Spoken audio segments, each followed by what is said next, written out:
just get this other one straight. Mm-hmm. 1 second.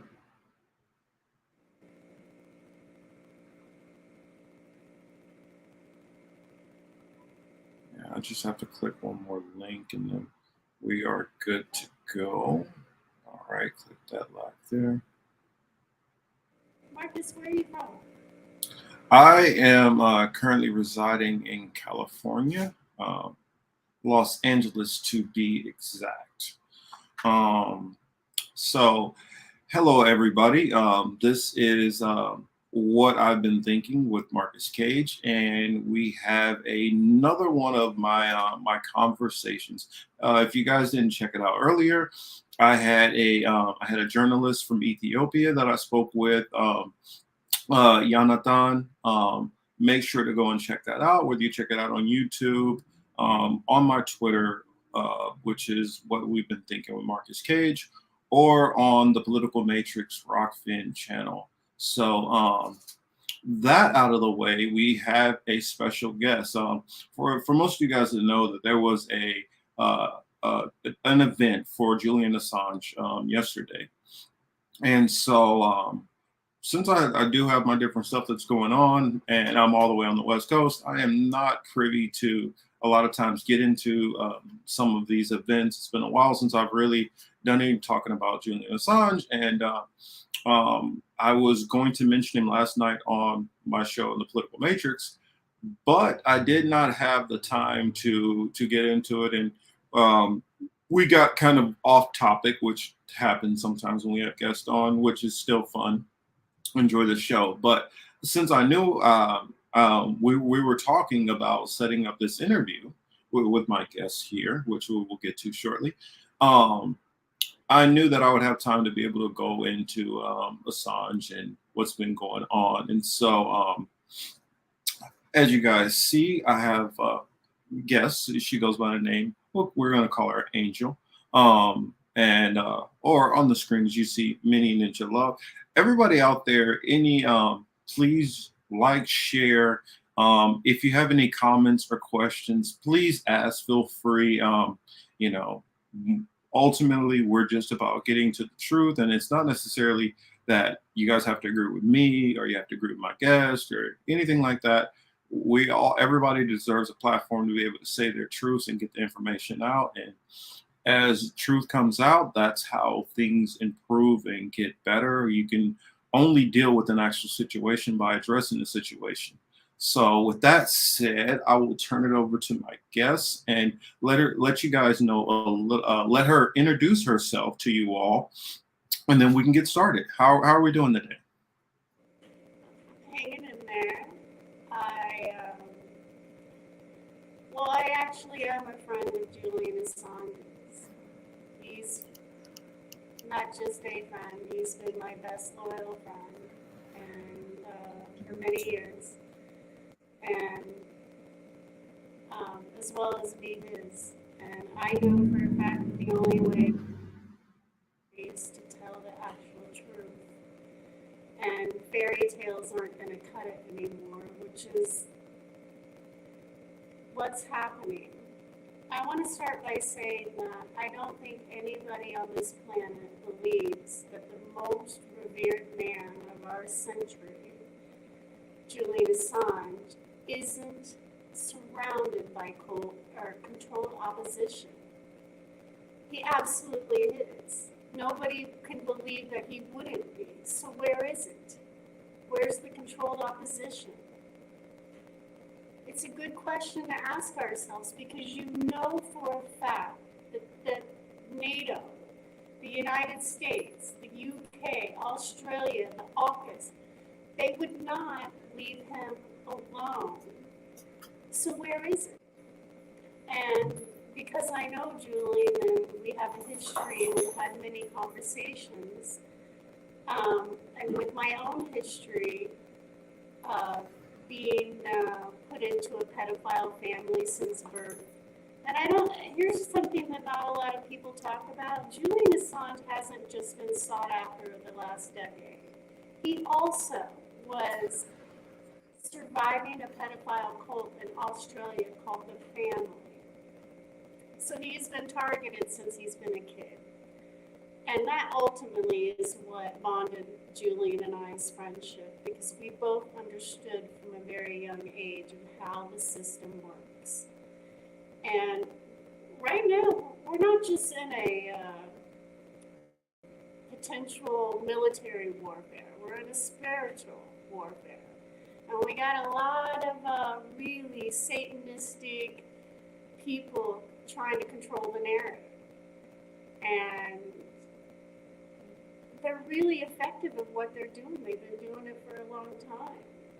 And I think the most explosive thing that we could start with right now is the fact that WikiLeaks is no longer under Julian's control. As we know, he's held captive in Belmarsh prison, unable to defend himself or speak or even write letters. And we should ask why. Why isn't he allowed to reach out to the public? And the reason why is because controlled opposition won't allow him to. WikiLeaks is not under Julian's control, it's under NATO's control. They are now editing WikiLeaks. And I sent you, Marcus, a screenshot, I don't know if you can pull it up, about the exact cable.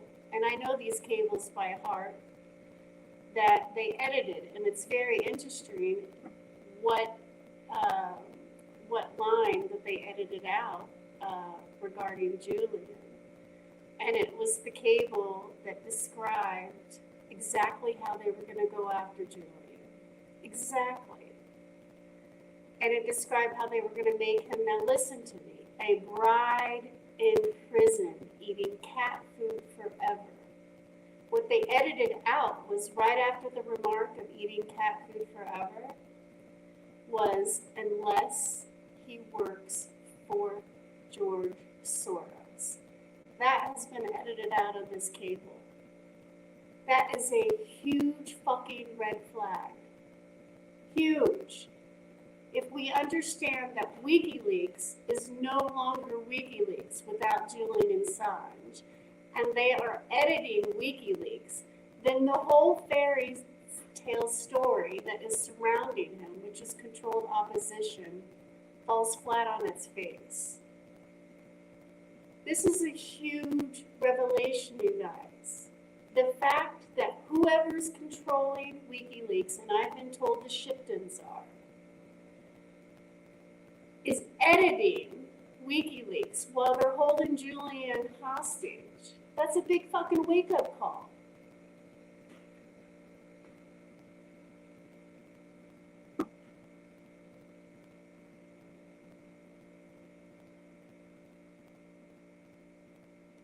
I forgot that I was on mute. Sorry. I said, could you explain to everybody who the Shiptons are?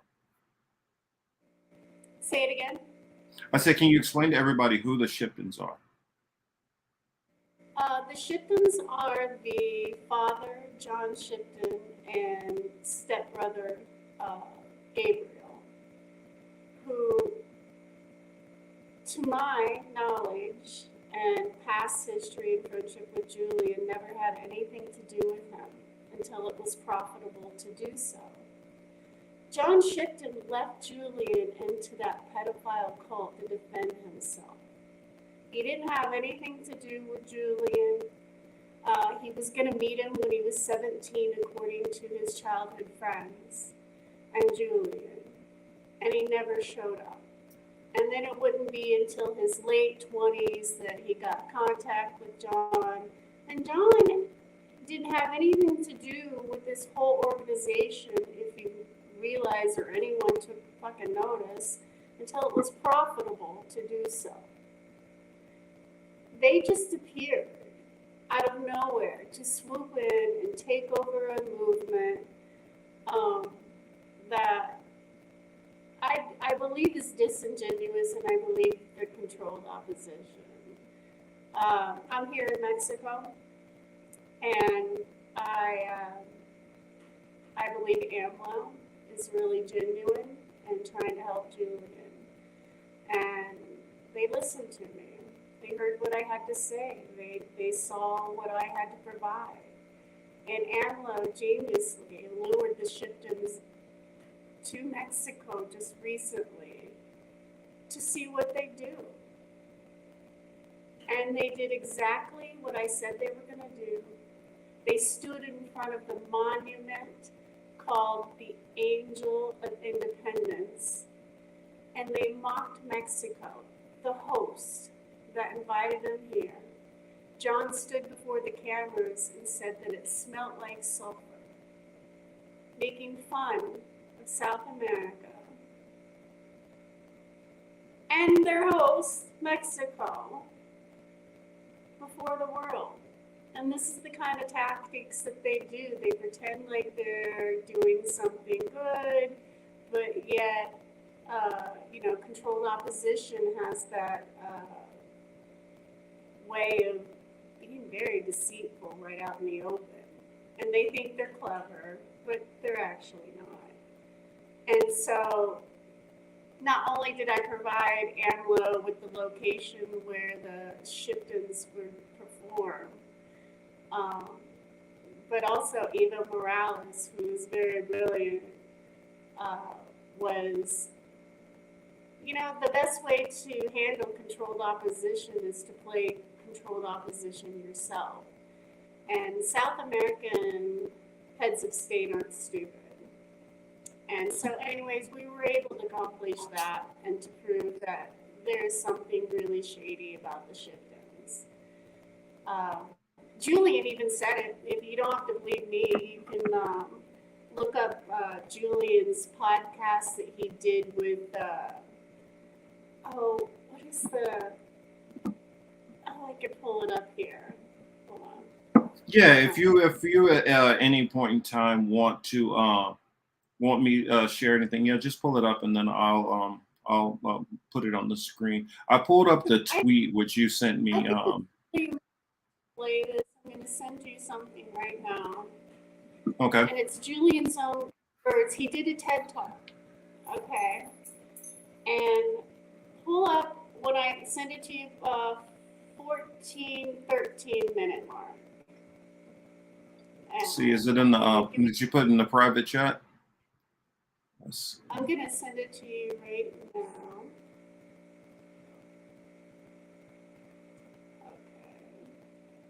I'm working off 2 devices here.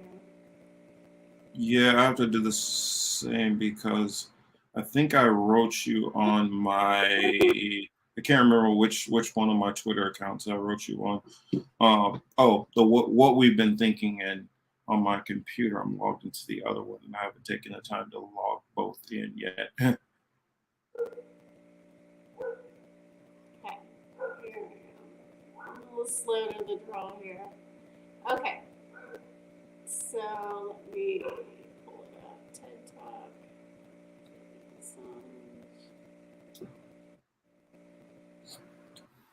Yeah, and just whenever you're ready, hit the share and then I'll just put it on the screen. Like the 14, 13, if my memory serves me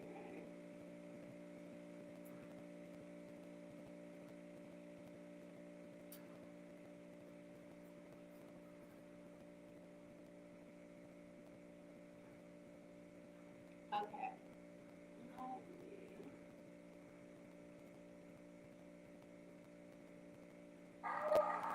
Oh, I'm playing it here.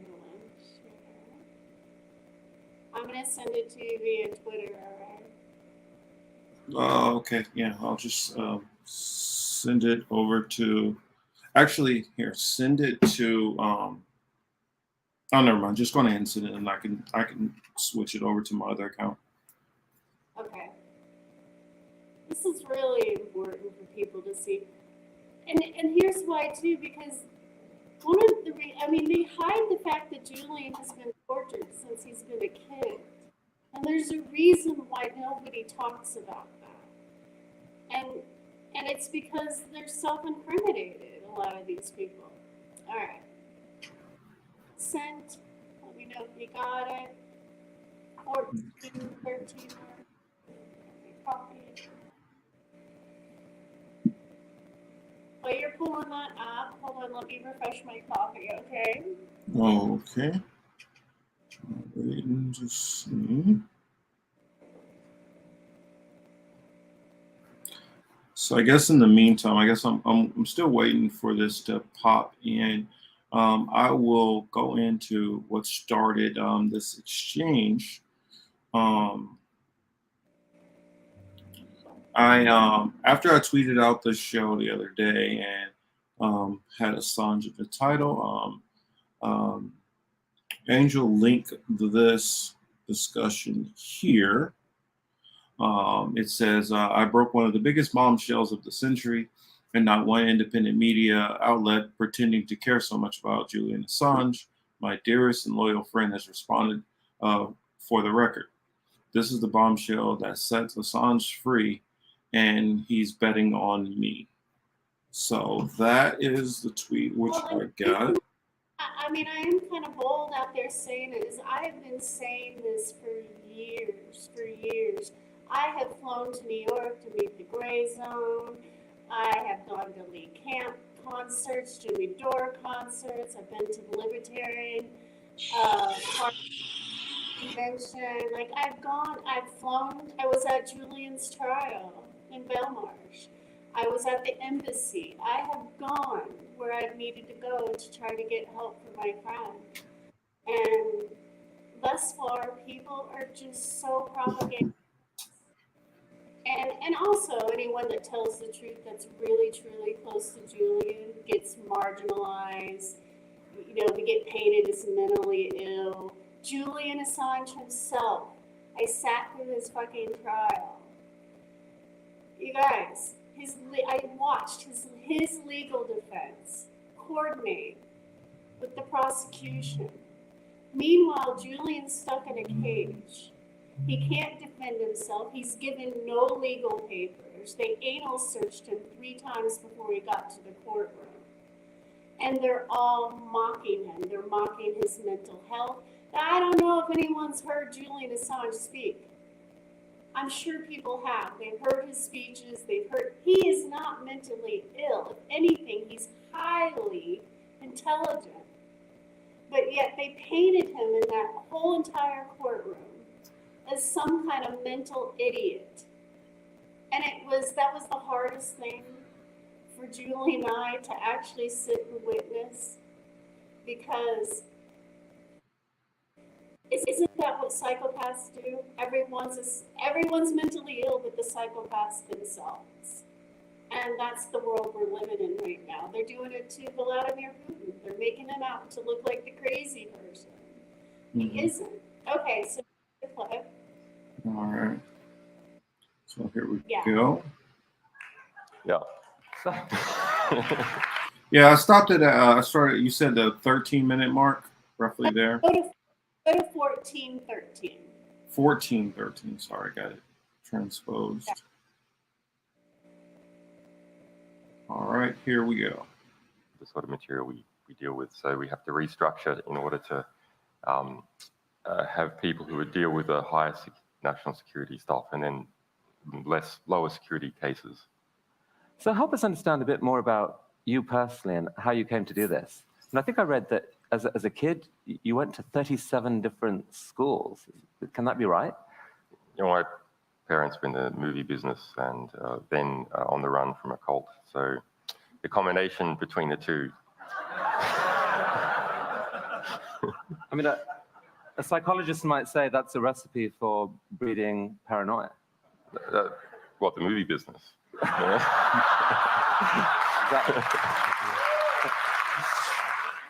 But you were also, I mean, you were also a hacker at an early age and ran into the authorities early on. Oh, did you want to add something? Okay, go ahead and stop it for a second. Okay. Even Julian was using his wit right there. That is very telling. It's very telling because he was telling on not only the pedophile cults, but the movie business, which John Shipton, that's his craft. That's Gabriel Shipton's craft. They're in the movie business. And that's just something people need to be aware of. they're actors, and they're in it for profit. And the fact that Julian would almost make the, even in humor, but make the movie business more predatory than a pedophile cult is something we should hear. And we all know that the movie business is in the propaganda business, right? It sucks Yeah. people in. I mean, it has literally perverted the way most Americans think and live. They live vicariously through these movies and fairy tales, and instead of dealing with the truth, that they self-soothe with that.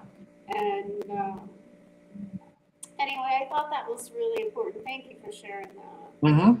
And so you, I know that a lot of people, because I just want to, I got to put this out there. A lot of people would say, but isn't John Shipton, isn't he trying his best to get Julian out? I mean, isn't he one of his allies? And what would you say back to that? I would say question it, at the very least, just question the motives. Where were they before 2 years ago when it was probable to be there for Julian? They appeared, and mind you, before the Shiptons and Stella Morris and all that came into play,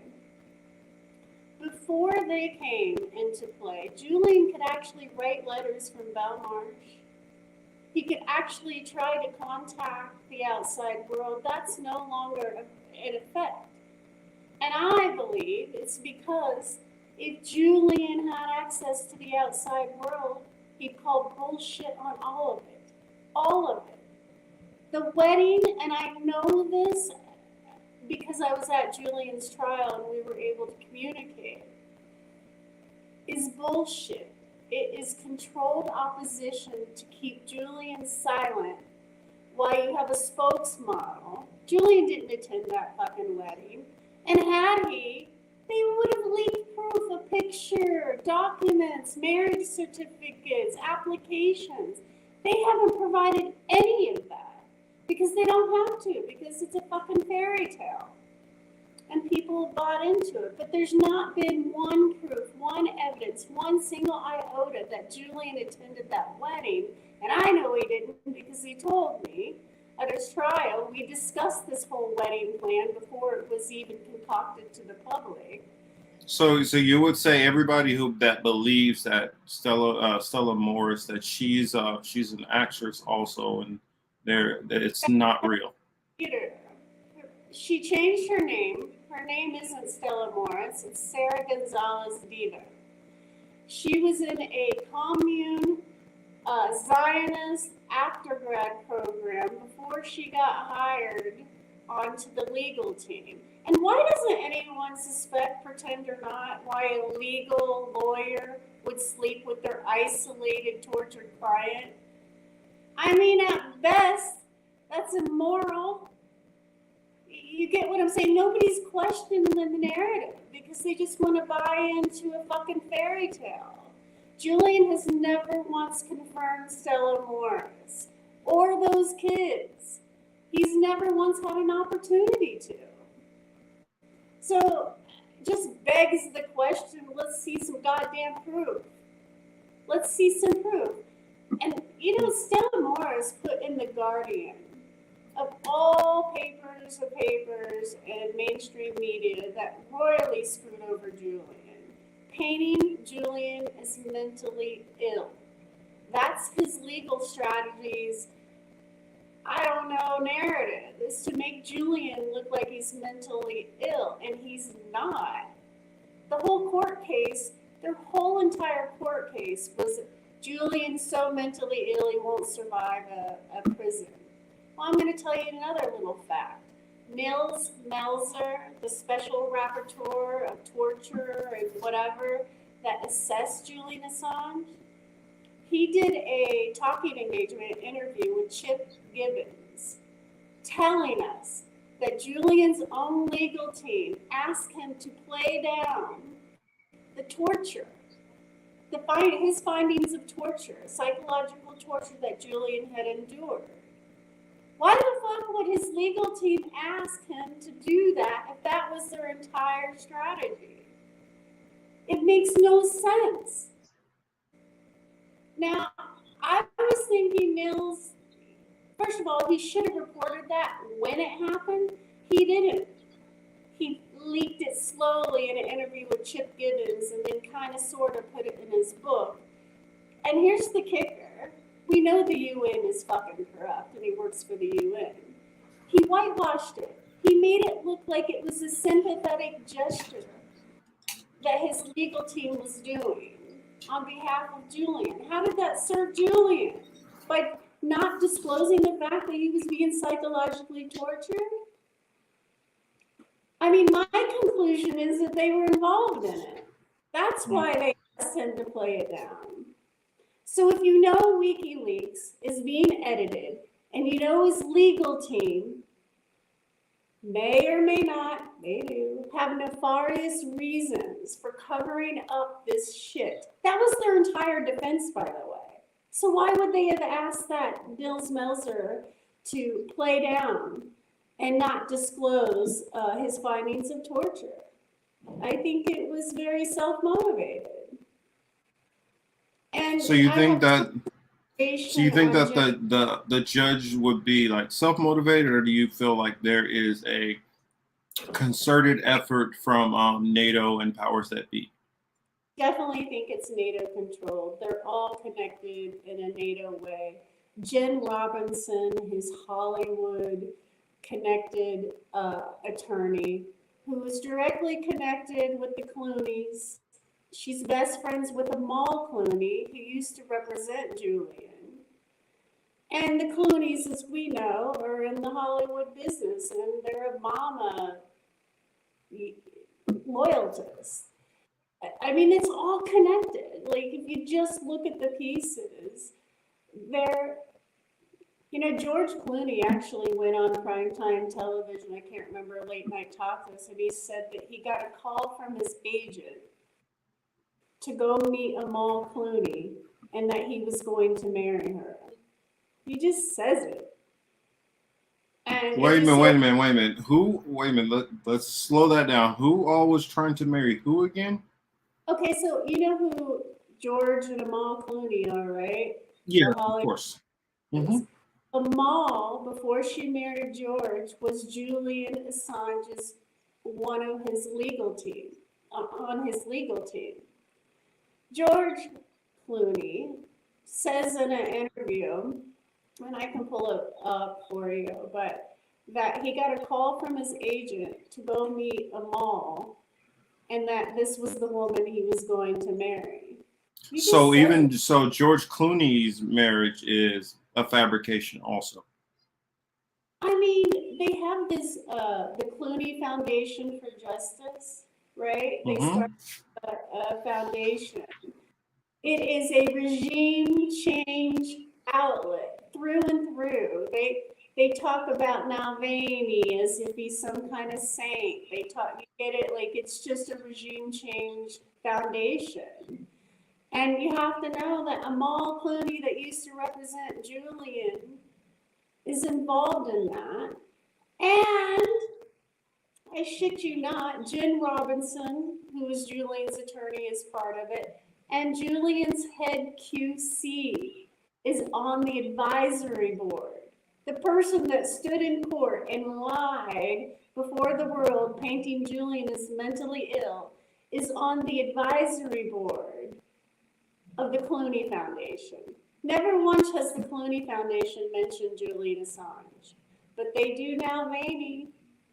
You know, it's just a crazy, is that a crazy coincidence? No, it's controlled opposition. It's how they work. It's how Hollywood is in bed with NATO, and NATO, you know, goes around the world playing the good guy. Why, meanwhile, they're controlled opposition to just destroy our fucking planet. They're the biggest cancer of our world I can think of, is NATO and the allies. And it's interesting now, though, that there's like infighting going on now, with, we're now aware that the United States was caught sabotaging Germany via the pipelines in Russia. Yeah. Literally going to destroy a whole fucking population of people because why? Why? What is evil? It's fucking sadism. Going to make millions of people suffer and starve.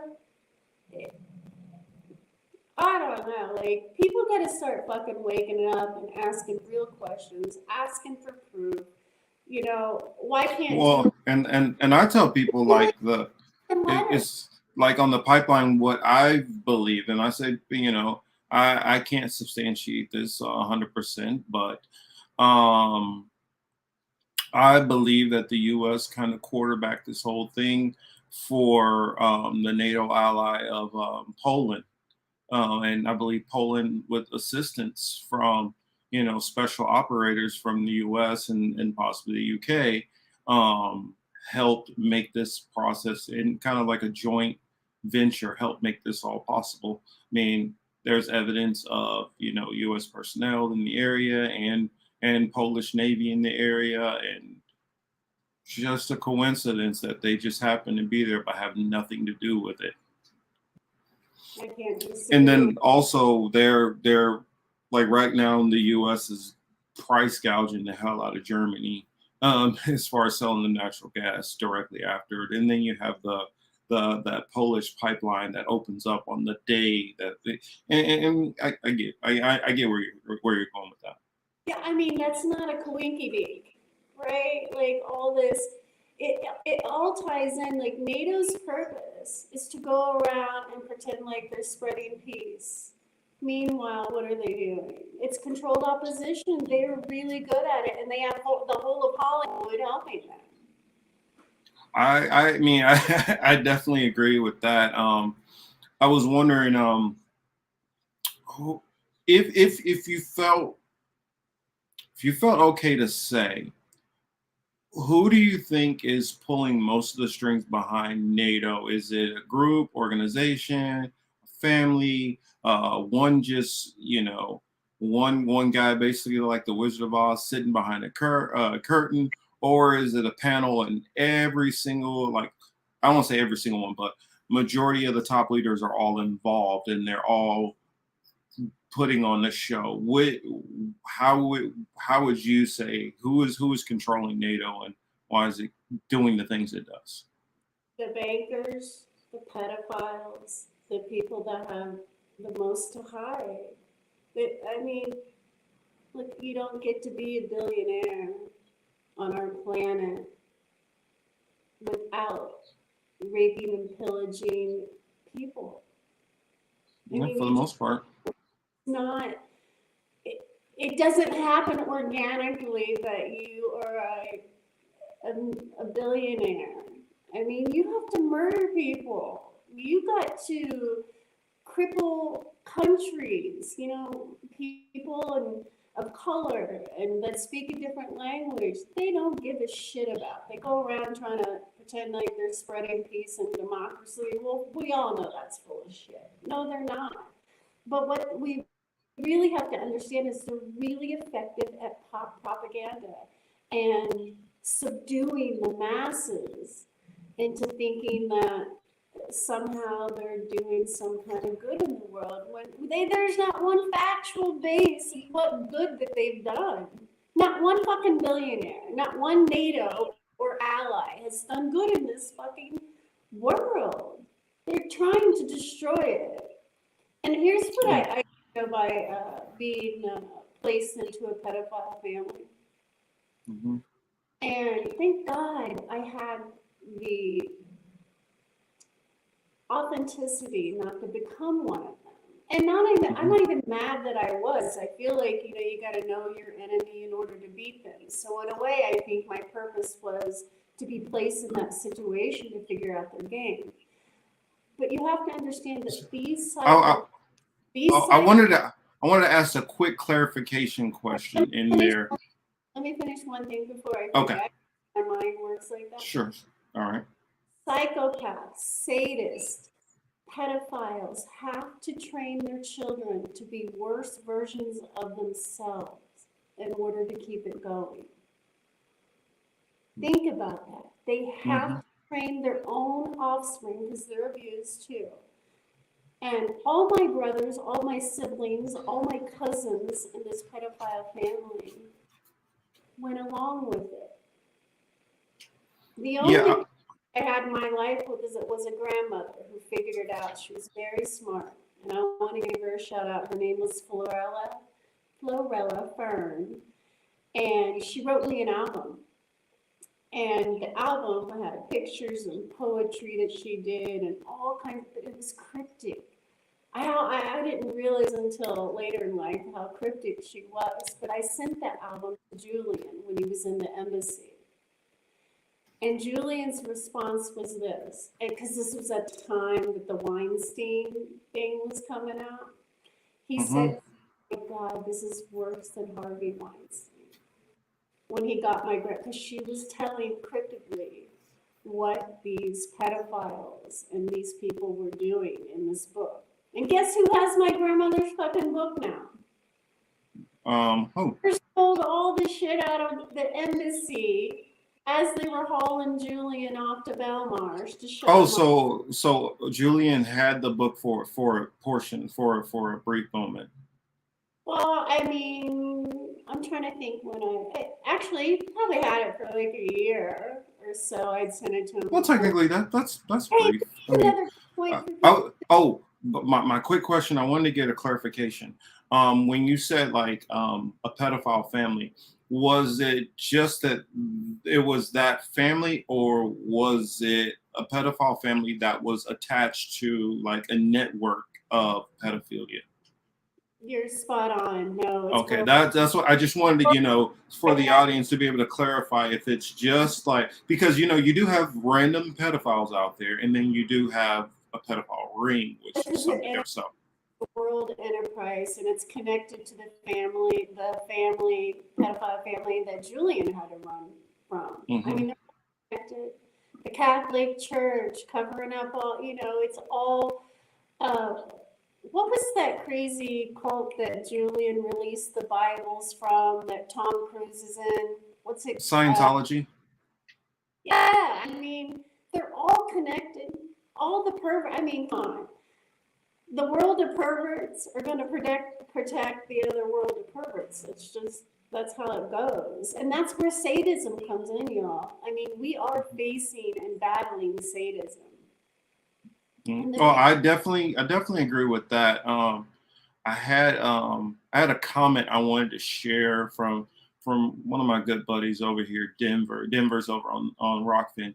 He says, "Hey Marcus, instead of idling the hero, which for me, I don't idol any man, that was Julian Assange, we should be emulating his success, similarly to Aaron Swartz, Mrs. Love. I have contended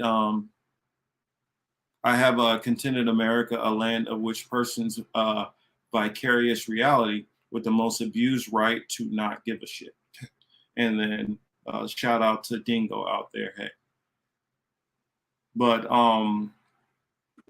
I just wanted to clarify this because I do, even though I do what political and news commentary, I do delve into a lot of spiritual issues and stuff. Yipper here has a question. He says, "Is she about to show articles or transcripts about George Clooney?" And he says, "Was South Park onto something? Was South Park onto something about the Intergalactic Catholic Pervert Council?" I can share. I won't do it right now because it'll take me a little longer, but I'll post on my Twitter account. Yeah, or you can just post if you have. You can post it in the chat too. And well, what I'll say to Yipper real quick is that under my understandings of the Bible, the Catholic Church would be the false prophet. They would represent the false prophet they're talking about in Revelations. So. Sorry. Go on ahead, Angel. Definitely, I mean, when you hide pedophilia and you don't hold people accountable, I mean, that's kind of a telltale sign. You're not, and by the way, my pedophile family, my father was a minister. My mom, Well, crazy fucking psychopathic well, mom, perfect minister wife. well, They that all makes tried, sense. That they oh just had a news drop. They just had a news drop about the Mormon Church and a lot of pedophilia that was going rampant through there. Sorry for interrupting. Yeah, go ahead. no, and that's why I think people should really dive into Whitney Webb. She's exposing it from the top down, and she does a really, really good job, and I have high respect for her. She's a good ally. I have to kind of focus on, because Julian's my best friend, I'm focused on that, and I take 2 steps back from the pedophilia because sometimes it's triggering for me, because I'm so close to it. But I know it's in good hands with Whitney Webb and Hmm. her whole Victoria's Secret, Les Wessner, how they incorporated Yeah, young women. or we can say sex trafficking as a whole because it's Who sold their daughters to Victoria's Secret but the Kardashian mom, whatever her name is? I mean, they're the highest paid whores on the planet. They literally are, the Kardashians, and I feel sorry for them. Honestly, they got money and fame, but they'll never have genuine love. Not as long as they're being profit whored. Like, it's really, I tell my sons all the time, as horrible as my upbringing was, I'm glad I wasn't born a Kardashian, because who knows if I would have made it out with that kind of money and fame and, all that shit put in front of you, that sadism, and I don't know. I feel sorry for them if they can't see through it, that they're just like, they were selling the fucking eggs to Saudi Arabia. Oh, and you were talking about Kendall Jenner, correct? They all were sold some way, somehow. I mean, my God, instead of being secretly filmed, they agreed to it. Yeah, I mean, I'm trying to remember. I think it might have been Ray J, who was talking about the fact that Kendall Jenner came to them about releasing the sex tape, and so she kind of quartered from. I'm just going off of what Ray J said that she actually, it was her whole idea to leak this out. They went to a specific company. They went to the company which um, acquired the Pamela Anderson and Tommy Lee tape, and then they took that to that same group because that's how that I think it.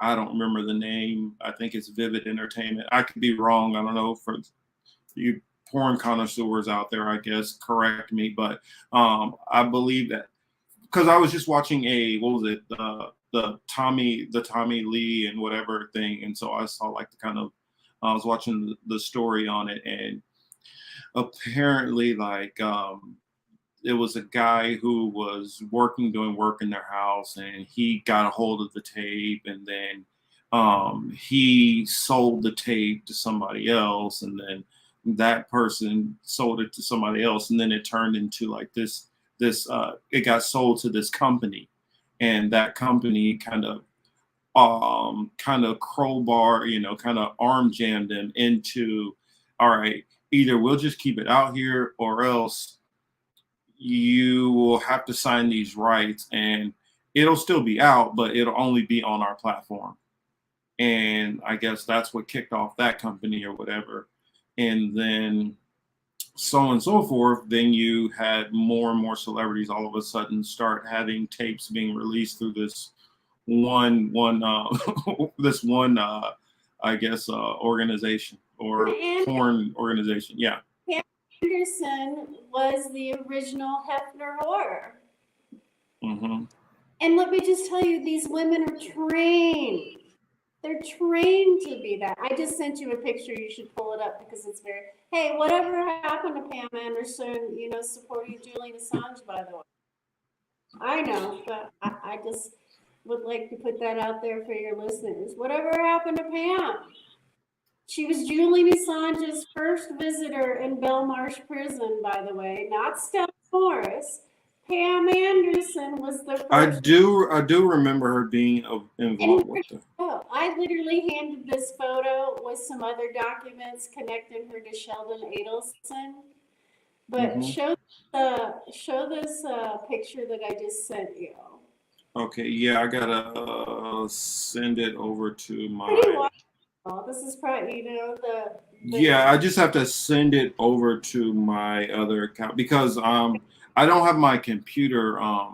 Let me see if I can switch While you're that. doing, I just wanted to know. So when I went to Julian's trial in Belmarsh, and I was trying to figure out how to play my cards, knowing the legal team was working for NATO, I hand Julian's legal team this information at Julian's trial.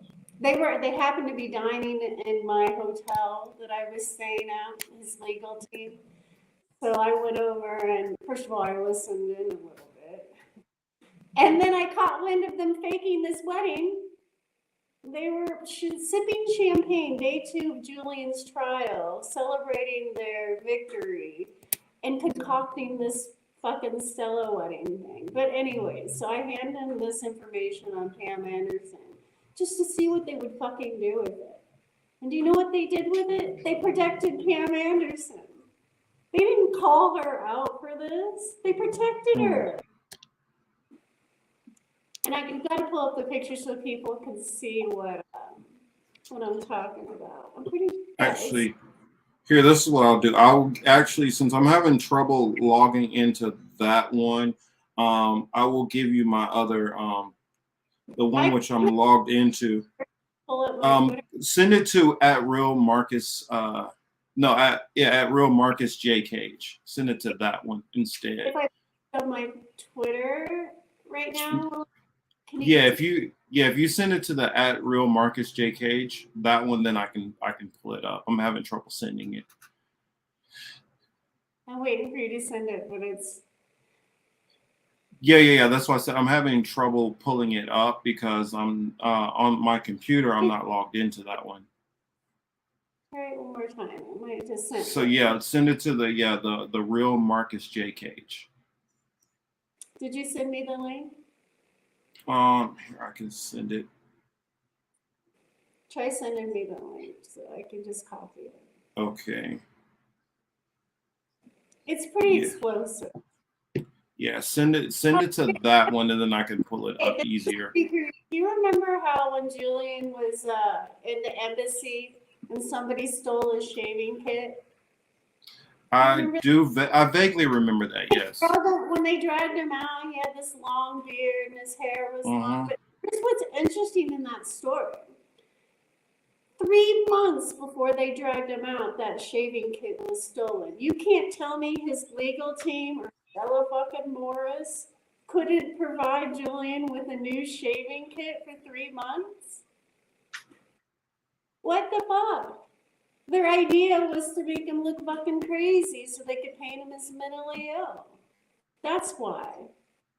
I think the embassy kind of painting him as mentally ill anyway. Everybody was saying, "Oh, well, he's peeing in jars and he's just riding skateboards through the halls and he won't clean up after his animal and all that stuff that they were saying." So it was a lot that they were saying. And I know definitely in particular how Hollywood tries to paint an image. I mean, think back to, what was it, Dave Chappelle, when Dave Chappelle went off to Africa and they said he went crazy. And then you randomly hear about some celebrity running down the street in their underwear with a gun or something, but there's never any context to what happened or why. And so, yeah, I kind of know what you're talking about there. Marcus, I have something really incredible. It's something that came across me a long time. Maya Angelou is one of my mentors.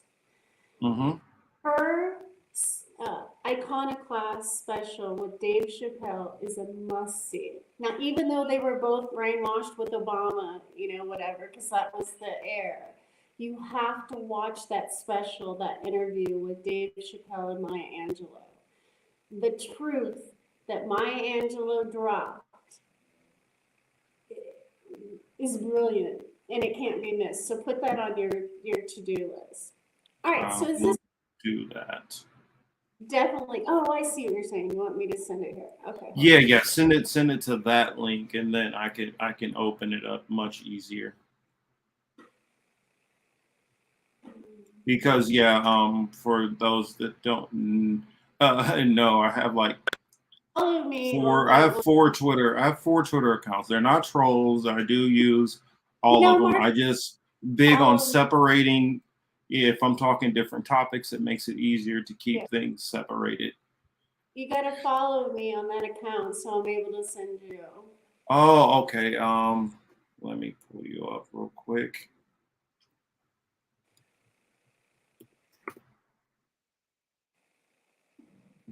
Just got you there. I'm having a good conversation with you. I appreciate your intellect and your ability Well, thank you. to know what you're talking about. All right. All right. I am now following you. There we go. Now I can do it. Sending. Where are you?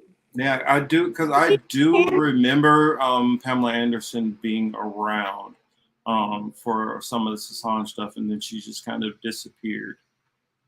Well, hey, I got to tell you a little thing about Pam Anderson that's also pretty twisted. I mean, I think she grew up in whatever her mom, so she repeats this on every time she goes on daytime or nighttime talk shows, and she gets so much applause, you guys, which is so gross. She repeats the same statement. She says, let me do my Pam. My mama always said you can never have too many men. And she gets like this big buzz. That is not what a mom teaches her daughter. Furthermore, she's teaching her sons that. So yeah, she posts, this is what Pam Anderson. So I guess I'll read it out. It says, everything from Pamela Anderson's official account says everything eventually surfaces. His every move in that embassy. So, well, let's just say I hope that tape never gets out. I'm not comfortable talking about if we did or didn't, or might have or almost did. There are no secrets anymore. First of all, she's a liar because nothing happened between her and Assange. Julian and I used to make fun of her. We nicknamed her Deep Throat. But it didn't stop her from the propaganda, from the, creating illusion out there. And this is why the legal team and Stella Morris had to bury fucking Pam Anderson and get rid of it. Nobody talk about her, protect her and give her Dancing with the Stars roles and shit like that to shut her up. Where'd Pam go? Why isn't anybody saying, wait a minute, I thought Pam, it's because it's all narrative. It's all fucking narrative. This, Stella Morris, the whole thing is concocted by NATO. And isn't it interesting, Julian wasn't allowed to write a fucking letter or speak for himself or get legal papers, have his glasses, warm clothes, any of that. But a wedding, that was approved. I mean, it's fucking ridiculous. And every mainstream media and pathetic independent media outlet reported on the wedding. Not Julian Assange's torturous conditions or the fact that he couldn't talk or the fact that he was being tortured. No, the wedding was approved. It was approved because it's approved by NATO. And by the way, they leaked that they were allowed one picture from the wedding. Only one. Where is it? Yeah, I was gonna ask, is there any actual official picture? Any official pictures? In that wedding, it was just all fucking fake charade. And here's where they risk. This is why it's scary for Julian. The minute that he can speak or write a letter or get to the public to squash that fucking lie, they're outed. They're absolutely outed, which is why they won't let him fucking talk and they want to send him to a fucking hellhole in the United States where he'll never be heard from again. Only Yeah, definitely. that's their game plan. But you guys, I'm telling you, WikiLeaks, this is irrefutable proof that WikiLeaks is being edited. That is the ticket to get Julian free, because once we understand that WikiLeaks is not under control of WikiLeaks, you know what I mean? That it's NATO control, all the other narratives fall down. So once you understand in that specific cable where it talked about making Julian a bride in prison, eating cat food forever. Now think about this. At Julian's fake wedding, they put those boys in kilts, and the men wore kilts, designed by Vivienne Westwood, who is the self-proclaimed she-devil herself. So that was their way of getting around the dress thing, putting Julian Assange in a dress. They were putting the wedding party in kilts, which are men dresses or whatever. Yeah, they're skirts. That's what they say they're doing. Exactly in that cable, and they edit it out unless he works for George Soros, which is telling to me. It makes me think they're all fucking working for the Which I want to ask this question because it's always in the back of my mind to ask, and I don't always ask it to everybody. But do you believe George Soros is working? Well, actually, hold on. I mean, hold that thought. I'm gonna ask this question, but I wanted to share. I see Jacob is in here, and Jacob said, making up a rumor. Assange had an affair with Pam Anderson would probably give him more press and support these days. So it is a possibility that Pam Anderson, in her own way, could have been trying to do that to help get him attention. What do you think to that possibility? But since when? I mean, Julian's famous line is, "If we can be lied into wars, and we could be freed by the truth." Lying isn't an excuse. Like pretending wasn't her motive, you guys. She's connected to Sheldon Adelson. Her home in Hollywood is right next door to Sheldon Adelson. Sheldon Adelson is the Zionist that was caught conspiring with the CIA to spy on Julian Assange. That connection you can't ignore. The fact that Pam Anderson is hugely tied with the Zionists and the Sheldon Adelsons went to all their fucking crazy ass. Well, now that her house she owns is right next door to Sheldon Adelson's. I mean, and she's talking about spyware and shit, in the embassy, which she knew. She absolutely knew Julian was being spied on. Y'all, if all of Hollywood knows what Pam Anderson is, which is a fucking honeypot, and a good one. I mean, come on. She was sent in there to try to get Julian engaged in a sexual relationship so they could catch it on film and leak it. But Julian's not fucking stupid, and I can tell you this because I personally know him. He's my best friend. He wasn't falling for it. He knew. We called her fucking deep throat. Like, she was sent there to try to get Julian engaged in something, and she failed. And guess what? Pam got fucking mad that she was turned down, because who turns down Pam Anderson?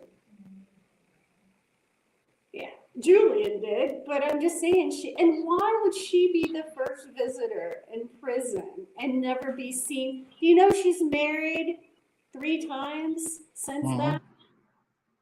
A guy named John Peters, who is 70 years old, who was called the Trump of Hollywood. She married him, and then she married another dude twice. Like, it's fucking crazy. It's just absurd. Well, since we kind of opened up like we kind of open up a doorway and kind of segue it into something. I want to ask this. You brought up Soros, and I I hear people say this, but I never hear this question asked with it.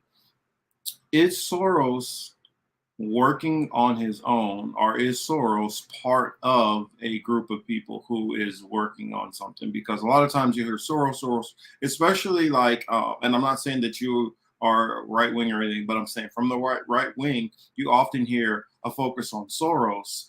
And my thing is, I'm like, there's more, in my opinion, there's more than Soros doing this. He's just one of the people. So, do you agree that Soros is part of a group of people who are doing things, or do you think he's just kind of an individual, just kind of like Sheldon Adelson's an individual, which both are Zionists? But I mean, what's your thoughts? Well, I think it's all incestuous. I think it's a big incestuous family with banking and money and pedophilia and human trafficking. You know, it's all Spying. spying. You Well, know, I often I, I a lot I of don't people bring this up often. in the UK, did you anyone follow the spy cops in the UK, that whole trial, where Mm-mm. they literally had spies marrying their marks and having sex with their marks, and you know, nothing's off the fucking table with these people. And when you have someone like Pam Anderson, I think was born a victim into a family of detestable things. You know, my mother always said you can never have too many men. Well, that's fucked up. Moms don't teach their daughters that.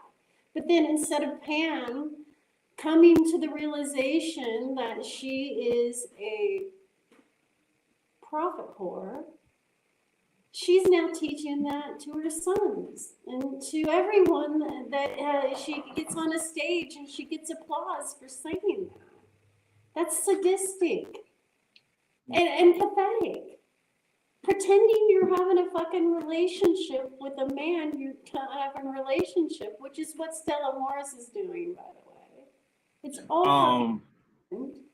I have to ask this question, and this is just because well, I know my audience and crowd, and I'm not afraid. they would be on me if I did not ask this. Well, and this is from Dingo.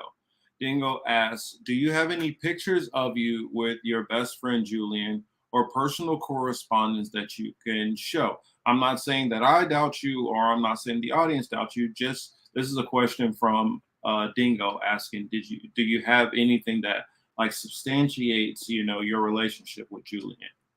Well, I was at the embassy and my passport was taken. The embassy is the most surveilled building in the world. So there's that.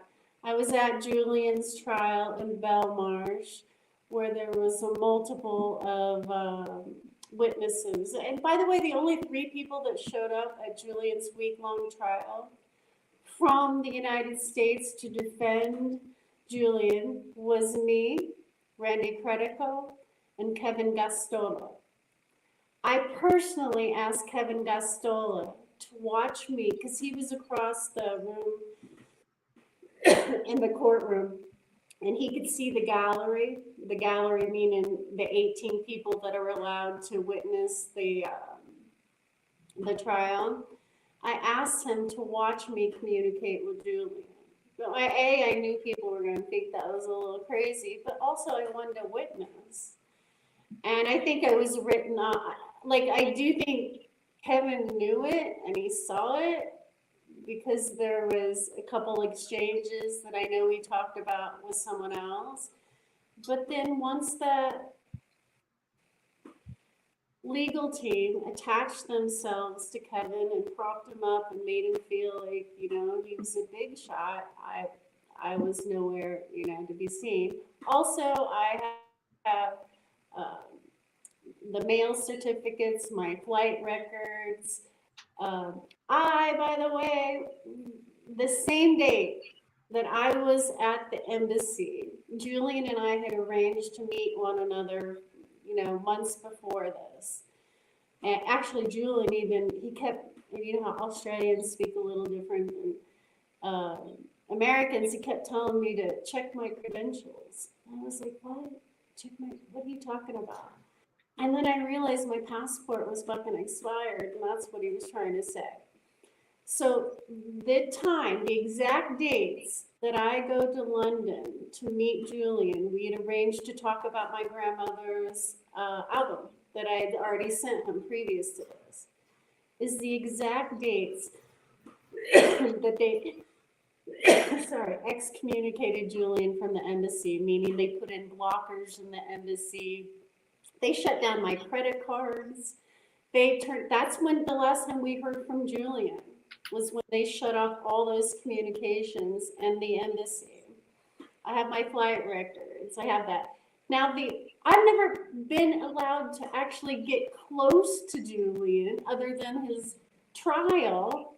And my God, if you only knew how hard it was for me to be one of the 18 people to get in to witness his trial, because half the seats were held for family. And so I would wake up at 4 o'clock in the morning to be either the number 1 or number 2 person in line to make sure I got into the trial. There's lots of evidence, but here's the thing. They all wanted to paint me behind the NATO-controlled opposition, of course, as some kind of mentally ill, deranged person, that just like they did Julie. And I wasn't insulted. I was actually like kind of honored. I'm like, well, that just must mean I'm a threat.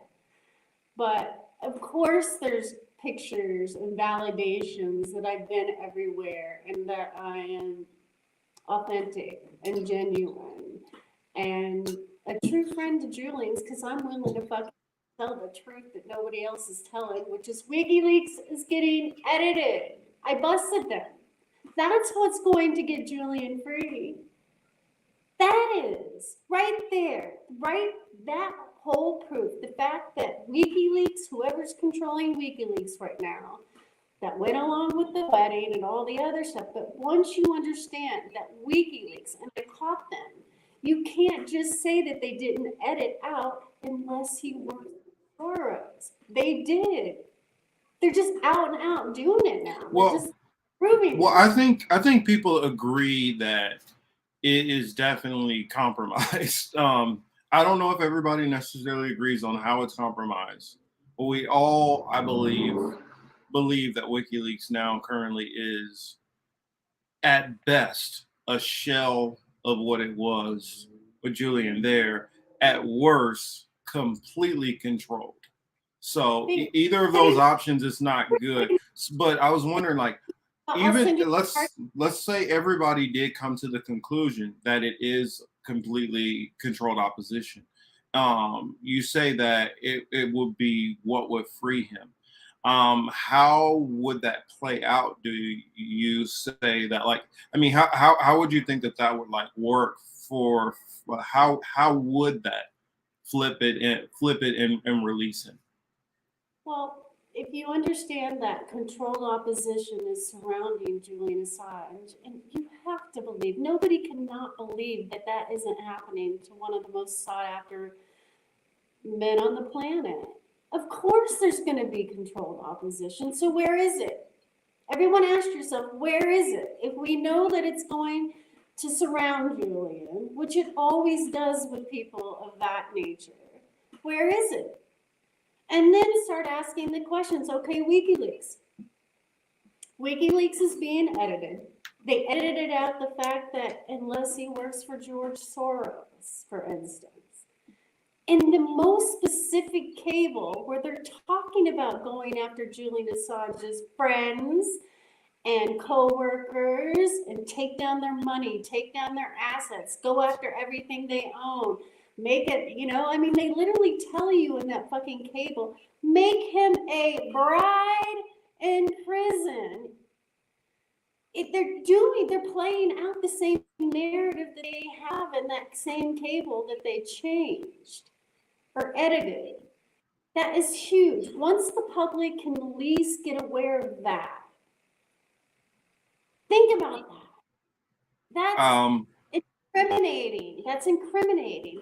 Then uh, how do they have an excuse to send Julian Assange when his own legal team, his own organization, WikiLeaks, all of them are controlled opposition against him?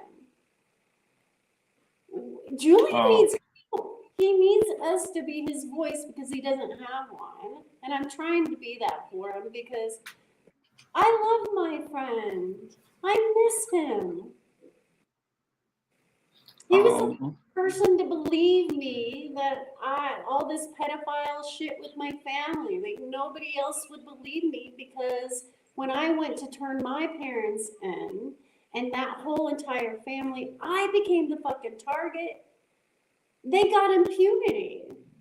And so I had nowhere to go. Was I going to go to my government, my police, my church?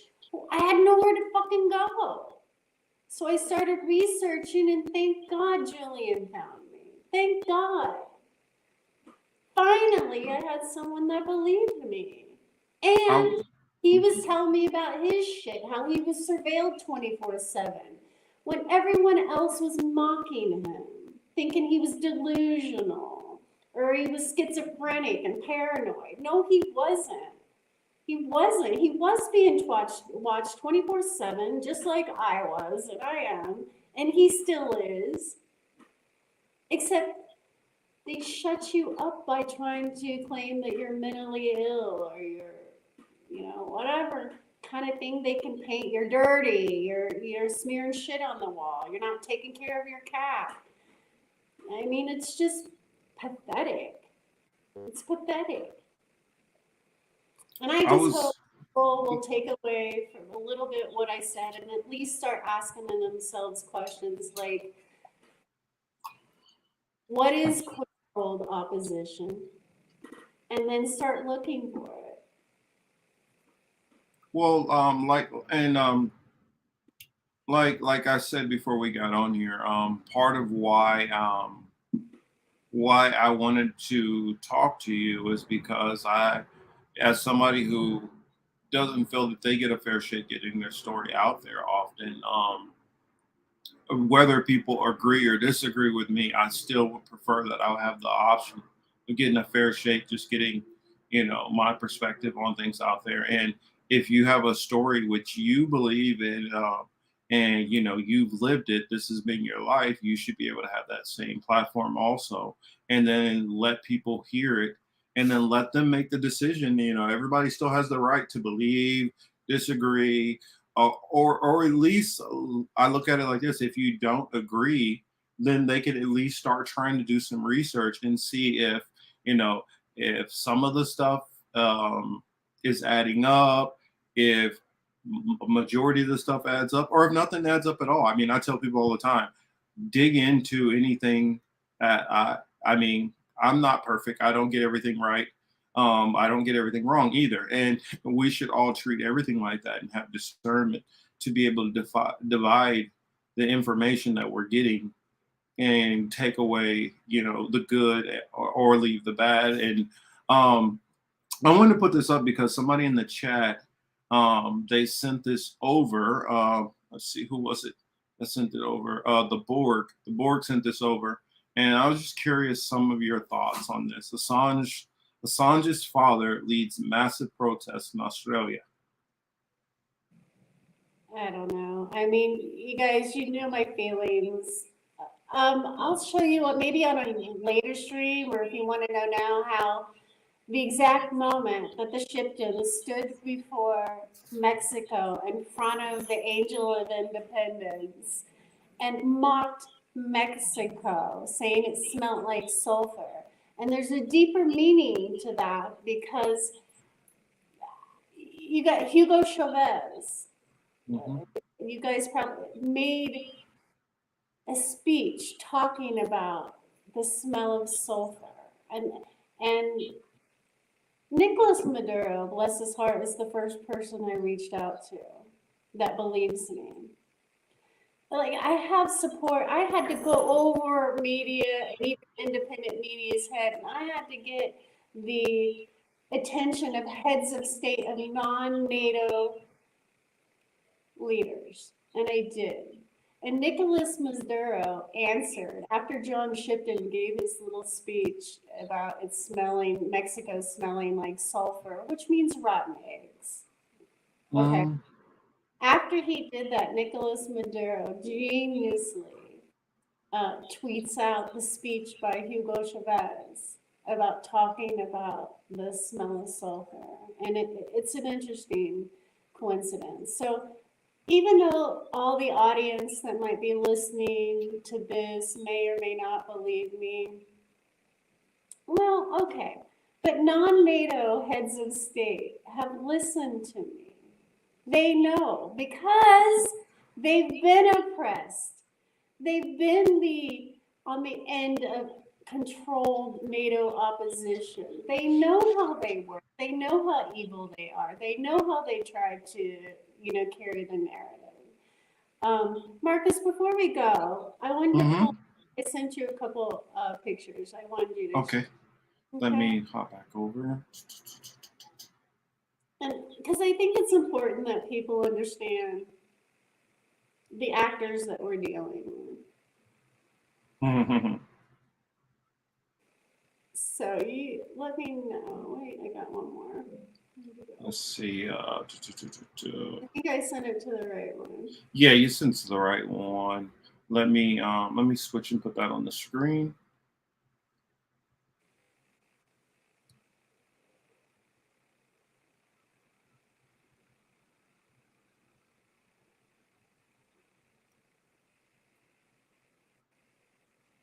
Okay, you want to read Right, that? are you seeing that? Okay, I'll read that part. Read this part, and I want you to know this is in The Guardian. The Guardian is the most mainstream. See if I can make it bigger. Through Julian, royally, like we all know that. But read that highlighted part that Stella, the loving bride, supposedly says about her adoring fiance groom.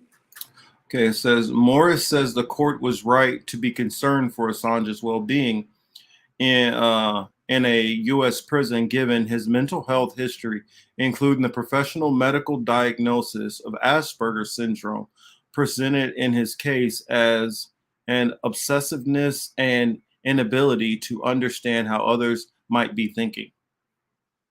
That's not Julian. Julian doesn't have Asperger's.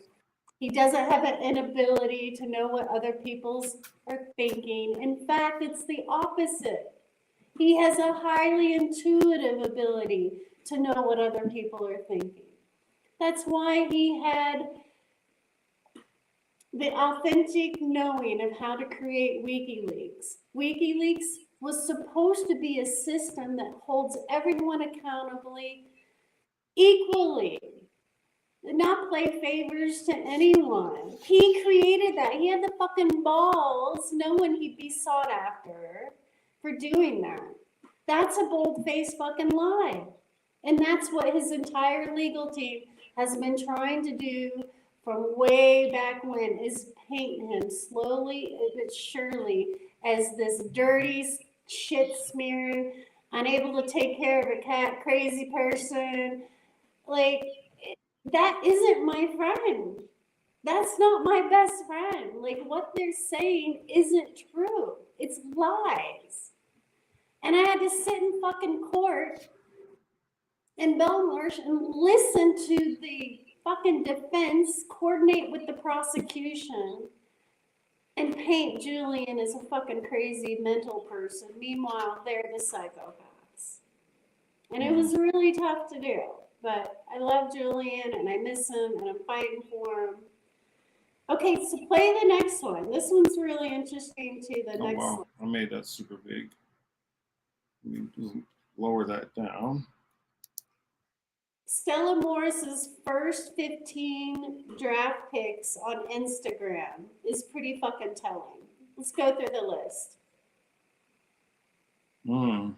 Ai Weiwei is the Chinese traitor. He's the person who paint China as this terrible fucking country. He's a traitor to China. And then you got that's Jen Robinson. That's the Clooney connected fucking hoe who is on Julian's legal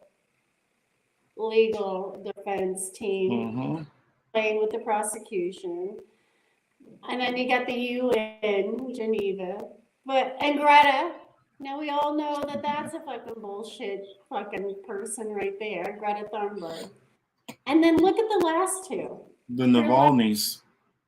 The Nalvanis. The Nalvanis, who were depicted as these Russian heroic people going after Putin and blah, blah, blah.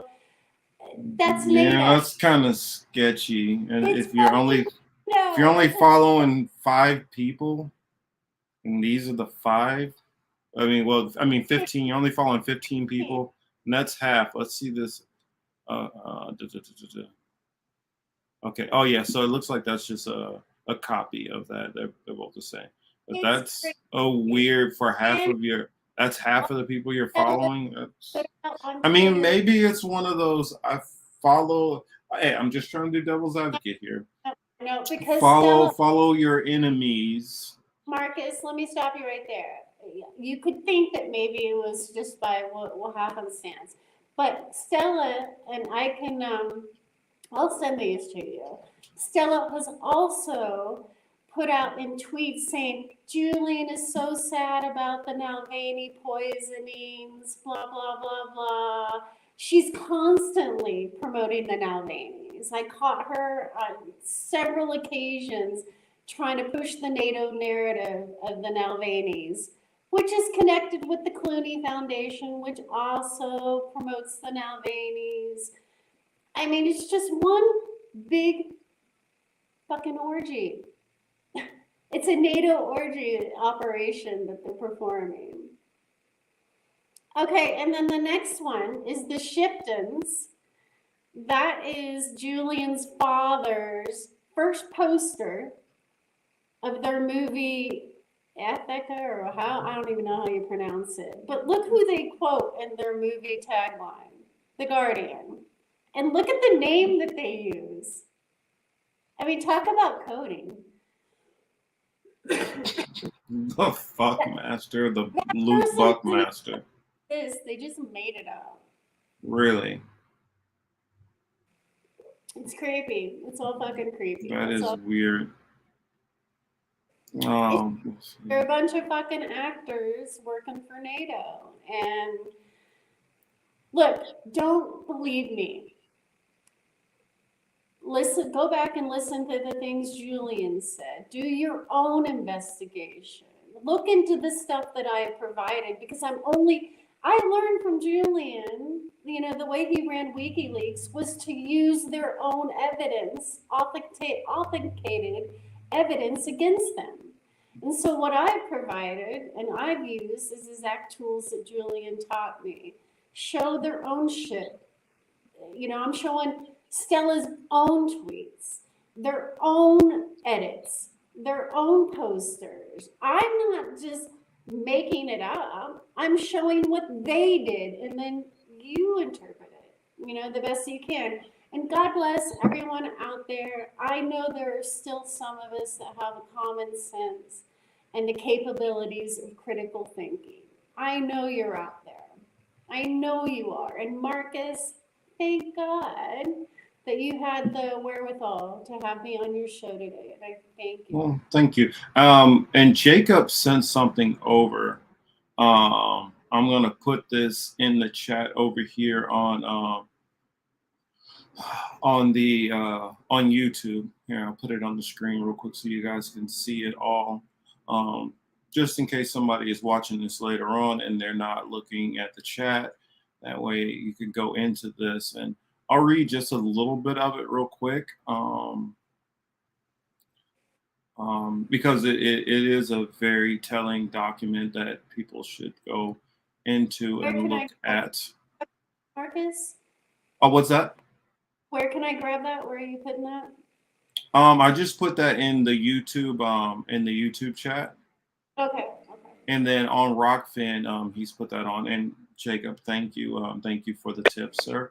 Um, says harassment techniques include, let's make this bigger so you all can see it also.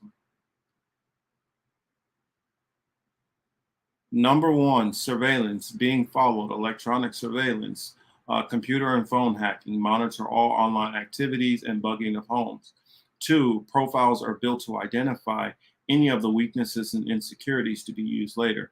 Information also obtained through sexual partners or trusted people in their lives.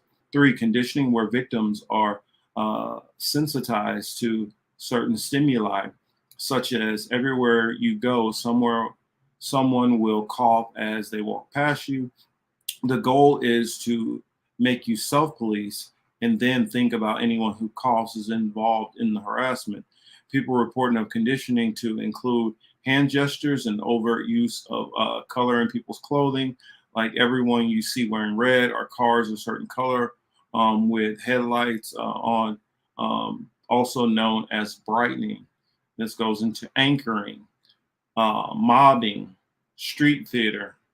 What's street theater? Where a group will perform or an overt activity like a fake confrontation or scenarios designed to test your reactions.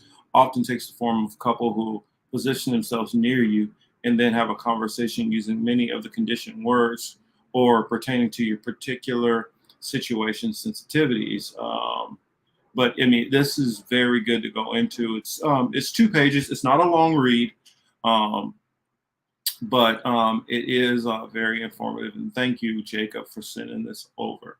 It's very appreciated. One of these days, I'm just going to do like a little breakdown. Jacob sends some very, very, very good information all the time over. So I definitely recommend. Oh, shoot, did we lose? I guess we lost her. I guess she'll probably pop back in, but I mean, there she is. You know, so say I'm sure she popped back in, and but we're almost at the end anyway.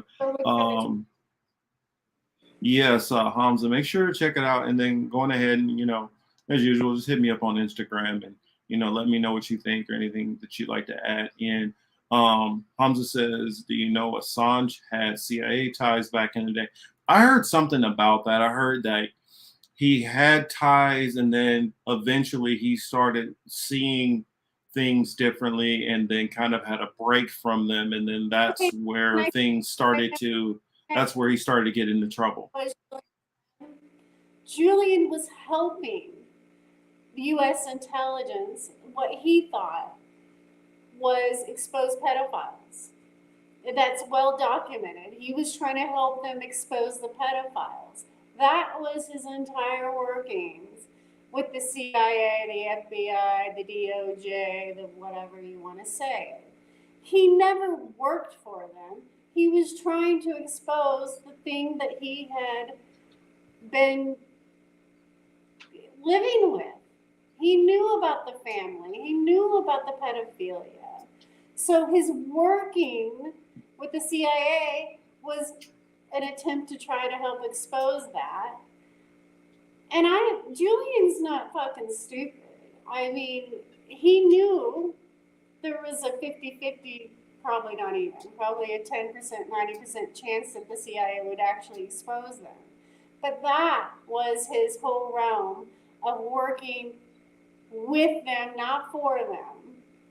I mean, you don't start a WikiLeaks enterprise exposing all these motherfuckers while you're working with them. And furthermore, if he was truly working with them or a part of them, he wouldn't be tortured. He wouldn't be silenced. Well, Hamza has something here to say about Stella also. He says, by the way, I was in London last year for Assange's hearing, and when the cameras were on Stella, Stella put her face diaper on, so she put on her mask. And I wonder if if she's hiding something or if it was just dealing with the COVID stuff and wanted to look politically correct. I don't know. That's interesting, Hamza. That is actually, that must have been the trial, after the week-long trial at Belmarsh, because that trial happened just before COVID. So there was no excuse for the gray zone not to be there. Who that was, by the way, I used that as my cover. I didn't say I worked for the gray zone. I said I was there representing the gray zone, which I was, because I knew that Max Blumenthal was in trouble. I flew to New York to meet with the gray zone, by the way, previous to that, to talk to Max personally and to make sure he had legal representation and money and all that. And not only that, but to give him, hand deliver him information from Julian and I asked him not to share it with anyone. But so my cover that when I went to the Belmarsh thing is I said that I was representing the gray zone. And what was interesting is I was trying to bring to the attention of the fake NGOs that were there, Reporters Without Borders. Yeah. I heard about Max being thrown in prison. She couldn't give two shits less. She didn't care because they weren't there to actually protect people. They were there to create this narrative. Richard Medhurst actually busted Reporters Without Borders because they're a racist NGO, first of all. And if you look at their website, and they're so close to trial to monitor it that it behooves me. They never once considered Julian an actually in prisoner in the UK. They gave UK 5 stars for having no journalists in prison. Meanwhile, she's at the fucking trial that Julian's imprisoned in, which is really weird. So I give Richard Medhurst kudos for calling out Reporters Without Borders. However, Richard, like all of them, is being co-opted and groomed into believing that Stella Morris is some kind of, just ask for proof. How about this? But I'm going to try to reach out and talk to Richard if I can. Of a documentation to the prison that there was a marriage petition. Ask for a marriage certificate. Ask for the one picture that they supposedly were allowed to take. Ask for any kind of fucking proof that they're not anything but what they are, which is controlled opposition for NATO to create a narrative to keep Julian shut up and hostage while they profit. They're raking in WikiLeaks under this facade of them protecting Julian is editing Julian's authenticated cables. What does it fucking tell you? Something is going on, y'all, and it ain't on the up and up. You gotta keep asking questions and asking for proof and asking for yeah, I mean, I completely agree. Got to keep asking questions. Marcus, yes. Let me tell you this. Once they allow Julian, once they allow him, his voice, the game is up. It's all up. And that's why they won't allow him to speak. And they have a spokesmodel, a perfect NATO fairy tale spokesmodel, pretending to speak for Julian. Meanwhile, he can't speak and defend himself. I mean, that is to be questioned. And thank God Julian has me as a fucking friend. That's all I gotta say. And thank God I have him as a friend. Because nobody else in this world believed me.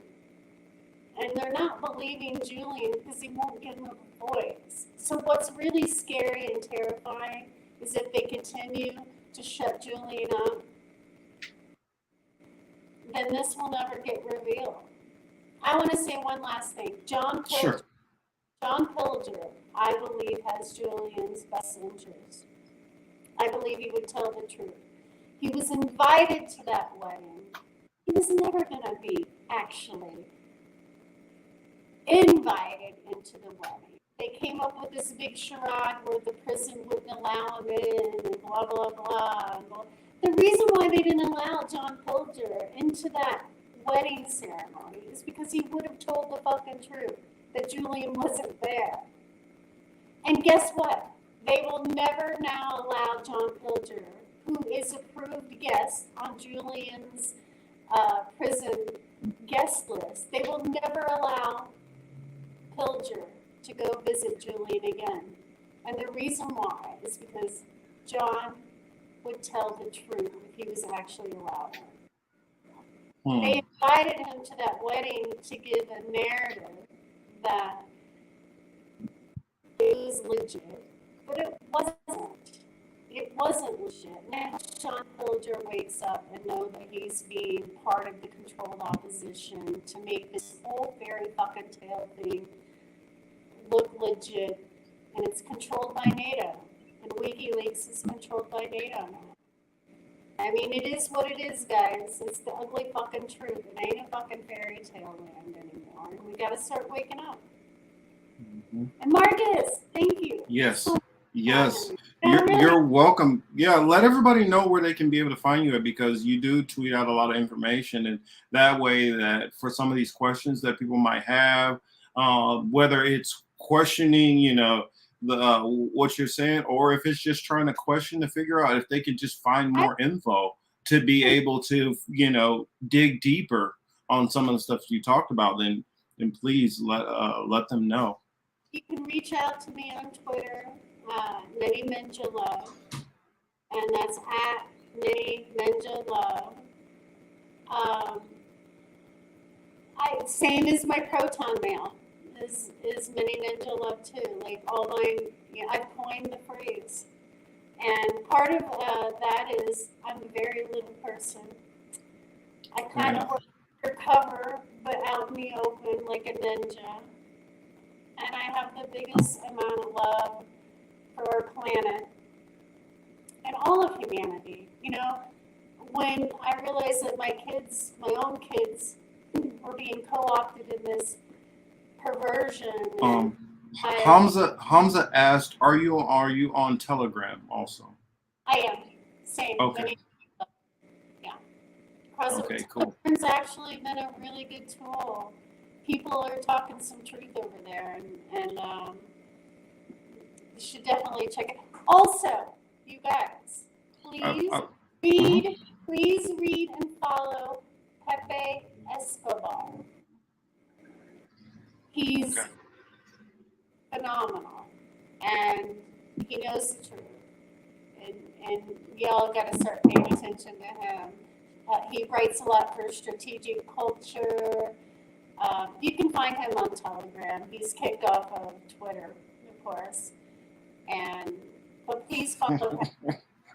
He's a dear friend, and he's onto it. He knows. And also, there are heads of state on our planet that are non-NATO aligned that know the truth. They absolutely know the truth. They believe me. I've given them handwritten testimony and evidence, and they pass it from one non-NATO country leader to the other. So even though you guys are mainstream media or independent media, you know, might think as mentally ill, I guess, or whatever, famous, whatever, there are true people out there fighting the sadistic culture, NATO, sadomasochistic orgy, you know, fields that we're fighting against. But God bless everyone, and Marcus, kudos to you for having me on. You were the first. Well, thank you for giving me the time. Shout out one last thing before we get out of here. Another thanks to Jacob. He said Craig Murray is the real deal too. So make sure you guys keep that name in mind, Craig Murray. Craig Murray was assigned to me during Julian's trial. He is also, you can look on my Twitter, he is also talking NATO talking points. For one, he paints Putin as the bad guy, which is also the weak guy. He also just recently called the observers of the referendums, right, in Russia, he called them clowns. You gotta listen to more, because part of controlled opposition's job is to convince you that they're on the good side. Meanwhile, secretly doing dirty work. But I know Craig. I spent the whole entire week at the trial. He was surveilling me. I was surveilling him. He's not everything that everyone wants to. Yeah. Hamza calls him a shill. I'm just saying, you got to look a little deeper into it. But Craig is also ripping off the mask and exposing his NATO-ish influence by depicting Putin as this corrupt, crazy man, powerful man, but also weak. And you can go to my Twitter page to show you. I actually quote Craig's own article where he says it. I mean, he literally just lifts off the mask and says it. Mm. And then also remind you, he's calling these genuine people that went to Russia to witness and observe the referendums. He's calling them crazy and clowns. Wow. I mean, Vanessa Beeley's not a clown. No, definitely not. So. Well, I don't think Farrakhan is a terrorist either. People might disagree with him, but he's not a terrorist. Hey, Marcus, did you guys see that Wyatt Reed, who was also an observer over there, who was I know. Legit, almost got murdered? Yeah, he almost got, like, I heard, what was it, last night, that he almost got blown up. Yeah, had he been 30 seconds farther into his hotel, he would have been blown up. And Wyatt Reed is not a fucking clown, Craig Murray. Yeah. Neither is Vanessa Beeley, neither is Ava Bartlett. Like, you gotta stop with that. And I'm calling out Craig Murray. Fuck you. Oh, I got what you were saying, Jacob. I knew. I think I gauged you well enough to know that question mark was like a little sarcasm there. He was saying, "Oh, wow, I put a question mark on it. He was on the trial too. Maybe he's trying to escape prison time too. Could be." But Craig Murray also claimed to be the intermediary that flew to the United States to get the Clinton emails and get them back to WikiLeaks. well, they're all trying to do this. Let me see if you guys can see this on the shirt.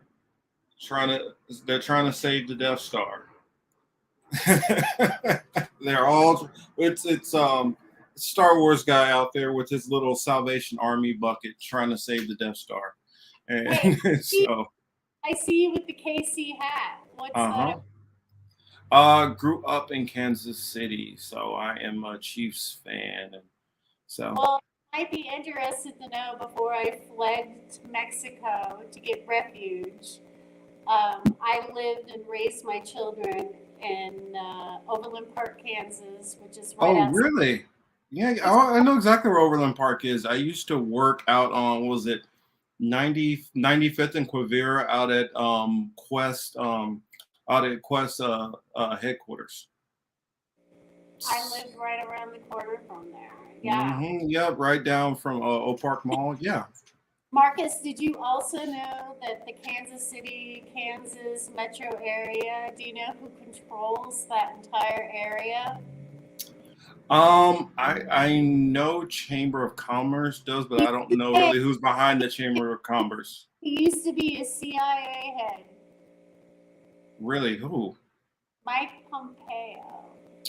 Controls that whole entire orgy, which is who the one that was caught spying on Julian Assange with Sheldon Adelson, Pam Anderson. And which people don't know, that's how Herman Cain got promoted up into like running for president, also because he was the head of the Chamber of Commerce there. And it gets deep when you start following, and going deeper into it. It says Hamza asks have to other journalists like Kevin and Taylor Hudak about this also. Have to talk to them. I guess he's saying talk to them or ask Kevin and Taylor Hudak. Hey, you could ask Kevin, for starters. If I don't give a fuck if he believed me or not, but you could at least ask him if I asked him to witness Julian and I communicating.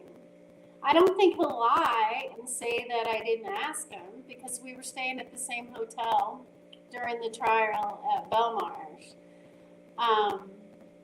So that's another, like, I did what I could do to contact the people that were available. And look, when you're dealing with a class of people that are always controlled, opposition surrounding you, and then useful idiots, you gotta learn how to work within that system.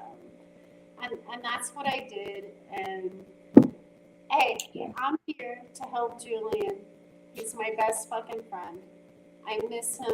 Me and my dogs miss him. I miss my kids. You know, they took away my right to be a parent. They took away my home. They blew up my car. They took away all my finance. They just fucking stole it. Like, this is what happens to you when you tell the truth. And I'm like, bring it on, motherfuckers. What else can you take from me? And I'm even fucking really scared to die. Isn't that fucking great? But I feel like I have a purpose to fight, you know, to be a fighter and to tell the fucking God's honest truth with some common sense, using thinking skills, you know, basic shit that, you know, we should all cling on to. And bless you, Marcus, for having me on. I really Thank you. Thank you. You're welcome. All And yeah, send me questions. Send me questions. Yeah, everybody out there, make sure you follow her and then find her on Telegram. Also, it has been a pleasure. I've kind of went a little over my time, but I got to get out of here now. Much appreciated to everybody out there who tuned in live, whether you're on YouTube, Rockfin, Twitter, and the people who will watch this later. So much appreciation to you all. Thank you for the kind donations, Jacob, also. And this has been What I've Been Thinking with Marcus Cage here with Mini Ninja Love. All right, you guys have a good one. Thanks. Namaste.